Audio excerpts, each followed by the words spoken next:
Hindi pa man lumilipas ang 5 minuto, agad nang narespondihan at naaresto ng San Miguel Municipal Police Station ang isang lalaking nagbabanta habang armado ng baril matapos ang agarang ulat mula sa komunidad. Ito ay patunay ng pinigting na presensya at quick response strategy ng kanilang himpilan bilang tugon sa direktiba ni Chief PNP Police General Nicolas Torre III laban sa mga loose firearms at posibleng banta sa seguridad. Patrolwoman Pearl Cristalin Javier sa report.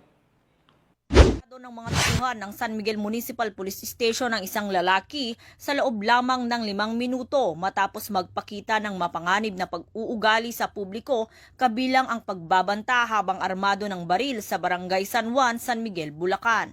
Kinilala ni Police Lieutenant Colonel Joey Louie Bilaro, Acting Chief of Police ng naturang istasyon, ang suspect na si alias MJ, isang negosyante, 43 anyos at residente ng Barangay San Juan, San Miguel, Bulacan.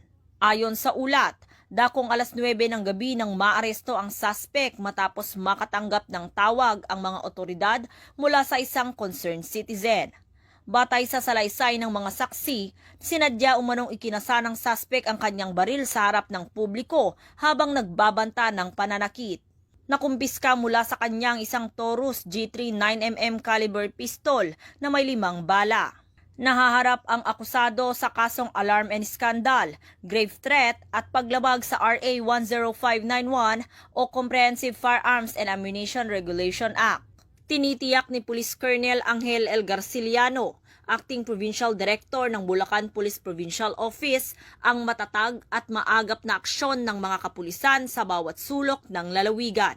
Aniya, bahagi ito ng kanilang walang humpay na kampanya laban sa kriminalidad at patunay ng kanilang dedikasyon sa pagpapanatili ng kapayapaan at kaayusan sa komunidad.